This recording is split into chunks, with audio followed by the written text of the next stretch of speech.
Hello, everyone. I'm still pretty sick, but here is your daily update on Ukraine.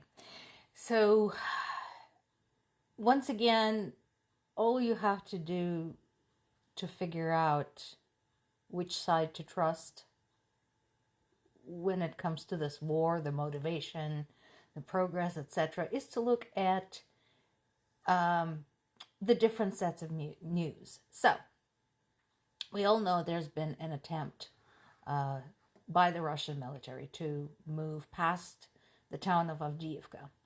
And Putin is saying that Ukrainian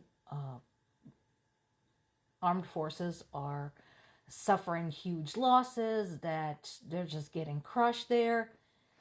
And all we have to do is look basically at every other reputable source out there, including Ukrainian armed sources themselves, satellite imagery, everybody else covering this war. Here is what's actually happening. Today, on the 600th day of this war, they're stuck.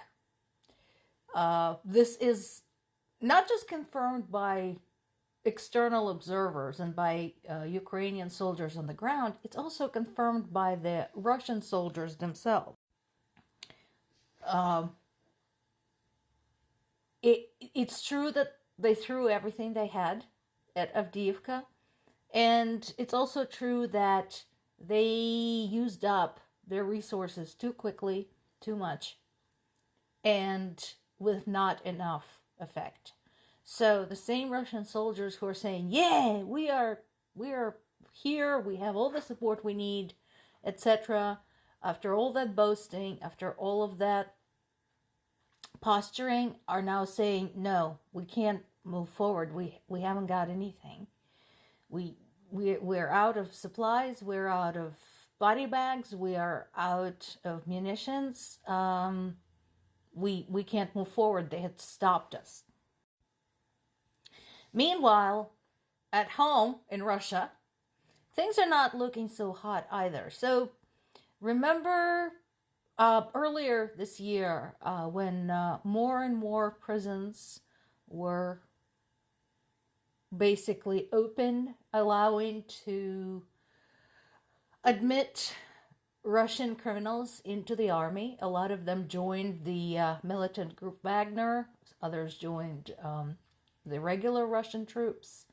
And at the time, I said, and this was confirmed by a lot of very, very smart people, other analysts, that this was a bad idea.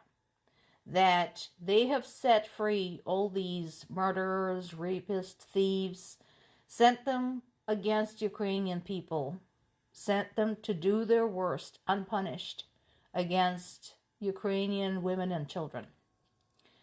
And at the time, we pointed out that if they survive, they're going to go home after spending months upon months of killing people indiscriminately, and they're going to get bored. Guess what's happening now? So this particular piece talks about one such person who did get home and who did get bored. This man was a criminal. He was let out of prison. He was allowed to join the army. He went to war. He came home. And when he did, he basically wreaked havoc among his friends, his family, basically stating that he could do whatever he wanted because he was a hero. He could insult people. He could strike people. He could possibly even kill people. And nothing would happen to him because he was a war hero. Now, many such cases had popped up all over Russia. I think some weeks ago I actually did a review of various crimes committed by former prisoners who became soldiers and are now coming home from the war.